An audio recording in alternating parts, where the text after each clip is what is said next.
출애굽기 21장 1절에서 36절. 은혜를 나누는 백성. 내가 백성 앞에 세울 법규는 이러하니라. 내가 히브리 종을 사면 그는 6해 동안 섬길 것이요 7째 해에는 몸값을 물지 않고 나가 자유인이 될 것이며, 만일 그가 단신으로 왔으면 단신으로 나갈 것이요 장가들었으면 그의 아내도 그와 함께 나가려니와, 만일 상전이 그에게 아내를 주어 그의 아내가 아들이나 딸을 낳았으면 그의 아내와 그의 자식들은 상전에게 속할 것이요 그는 단신으로 나갈 것이로되, 만일 종이 분명히 말하기를 내가 상전과 내 처자를 사랑하니 나가서 자유인이 되지 않겠노라 하면, 상전이 그를 데리고 재판장에게로 갈 것이요 또 그를 문이나 문설주 앞으로 데리고 가서 그것에다가 송곳으로 그의 귀를 뚫을 것이라. 그는 종신토록 그 상전을 섬기리라. 사람이 자기의 딸을 여종으로 팔았으면 그는 남종같이 나오지 못할지며, 만일 상전이 그를 기뻐하지 아니하여 상관하지 아니하면 그를 속량하게 할 것이나, 상전이 그 여자를 속인 것이 되었으니 외국인에게는 팔지 못할 것이요 만일 그를 자기 아들에게 주기로 하였으면 그를 딸같이 대우할 것이요 만일 상전이 다른 여자에게 장가들지라도 그 여자의 음식과 의복과 동침하는 것은 끊지 말 것이요 그가 이 3가지를 시행하지 아니하면 여자는 속전을 내지 않고 거저 나가게 할 것이니라.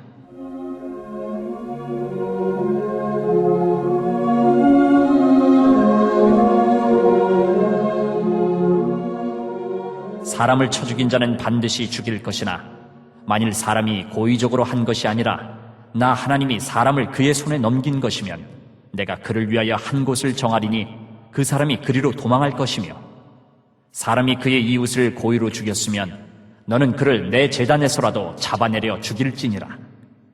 자기 아버지나 어머니를 치는 자는 반드시 죽일지니라. 사람을 납치한 자가 그 사람을 팔았든지 자기 수하에 두었든지 그를 반드시 죽일지니라. 자기의 아버지나 어머니를 저주하는 자는 반드시 죽일지니라. 사람이 서로 싸우다가 하나가 돌이나 주먹으로 그의 상대방을 쳤으나 그가 죽지 않고 자리에 누웠다가 지팡이를 짚고 일어나 걸으면 그를 친 자가 형벌은 면하되 그간의 손해를 배상하고 그가 완치되게 할 것이니라.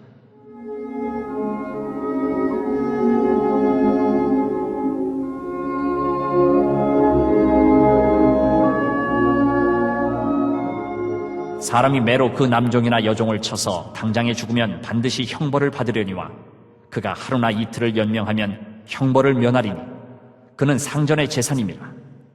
사람이 서로 싸우다가 임신한 여인을 쳐서 낙태하게 하였으나 다른 해가 없으면 그 남편의 청구대로 반드시 벌금을 내되 재판장의 판결을 따라 낼 것이니라.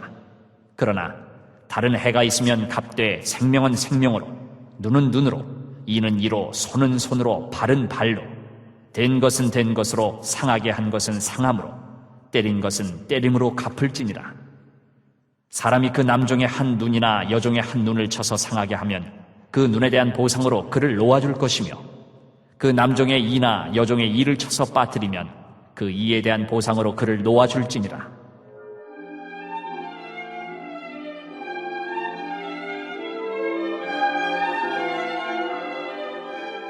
소가 남자나 여자를 받아서 죽이면 그 소는 반드시 돌로 쳐서 죽일 것이요 그 고기는 먹지 말 것이며, 임자는 형벌을 면하려니와, 소가 본래 받는 버릇이 있고 그 임자는 그로 말미암아 경고를 받았을 때 단속하지 아니하여 남녀를 막론하고 받아 죽이면 그 소는 돌로 쳐 죽일 것이고 임자도 죽일 것이며, 만일 그에게 속죄금을 부과하면 무릇 그 명령한 것을 생명의 대가로 낼 것이요 아들을 받든지 딸을 받든지 이 법규대로 그 임자에게 행할 것이며, 소가 만일 남종이나 여종을 받으면 소 임자가 은 30세겔을 그의 상전에게 줄 것이요 소는 돌로 쳐서 죽일지니라. 사람이 구덩이를 열어두거나 구덩이를 파고 덮지 아니하므로 소나 나귀가 거기에 빠지면 그 구덩이 주인이 잘 보상하여 짐승의 임자에게 돈을 줄 것이요 죽은 것은 그가 차지할 것이니라. 이 사람의 소가 저 사람의 소를 받아 죽이면 살아있는 소를 팔아 그 값을 반으로 나누고, 또한 죽은 것도 반으로 나누려니와, 그 소가 본래 받는 버릇이 있는 줄을 알고도 그 임자가 단속하지 아니하였으면 그는 서로 소를 갚을 것이요 죽은 것은 그가 차지할지니라.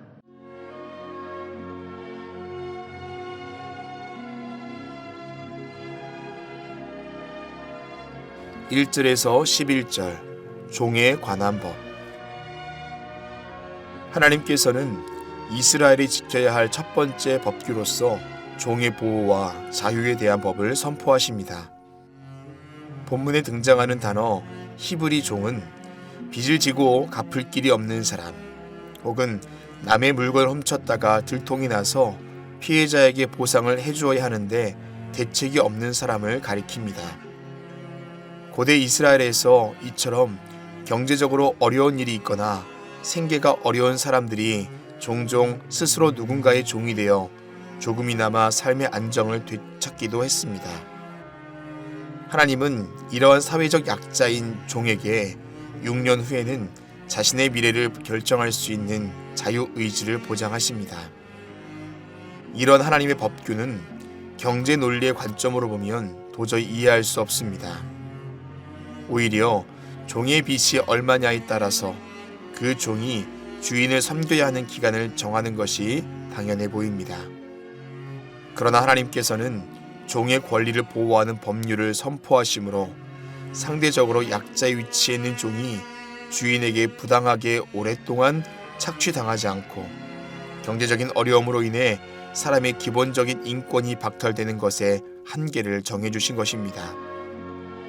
하나님께서 이토록 사회적 약자인 종을 보호하는 법규를 명령하신 것은 이스라엘이 이전에 애굽에서 종으로서의 삶을 살았고 하나님께서 그들을 자유케 해주셨음을 경험했기 때문입니다.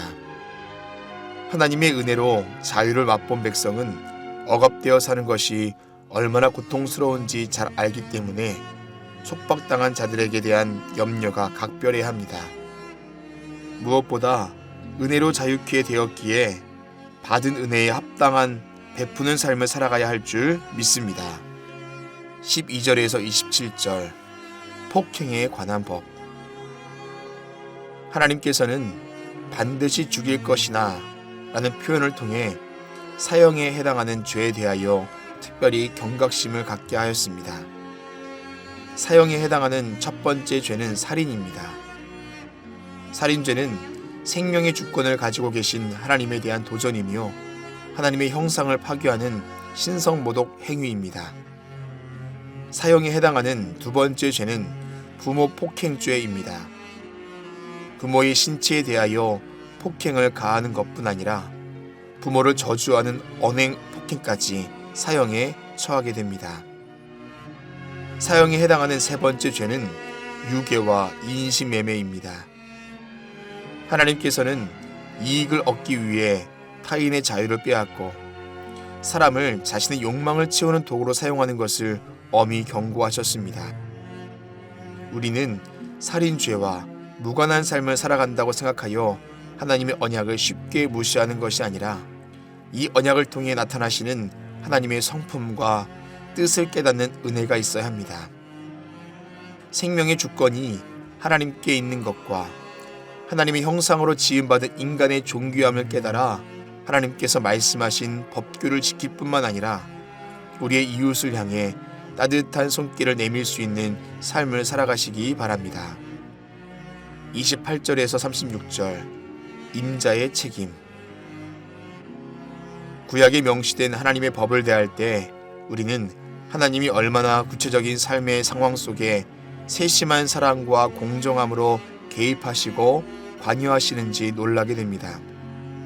본문 속에서 우리는 소가 사람을 받아 죽게 했을 경우 그저 단순히 소를 죽이는 것으로 사건을 종결시키는 것이 아니라 그 소를 관리한 주인의 부주의나 관리 소홀 여부에 따라 그의 잘못을 끝까지 묻는 하나님을 만나게 됩니다. 이렇듯 하나님의 법은 공동체에 대한 사랑과 배려를 잊어버린 것에 대한 책임을 묻습니다. 우리가 공동체에 대한 사랑과 배려를 잊었을 때 하나님은 언젠간 우리에게 그 책임을 물으실 것입니다. 나의 부주의나 관리 소홀로 다른 사람에게 피해를 입히는 일이 없도록 더욱 사랑과 배려의 마음으로 책임을 다하는 삶을 살아가시기 바랍니다. 아멘. 기도하시겠습니다. 하나님 우리에게 말씀하시는 바, 그 말씀의 의미를 깨닫고 하나님의 마음을 깨달아 우리의 인생 가운데에 하나님의 뜻에 합당한 거룩한 삶을 살아갈 수 있도록 인도하여 주시옵소서. 오늘도 우리의 삶을 지키시는 예수 그리스도의 이름으로 기도합니다. 아멘.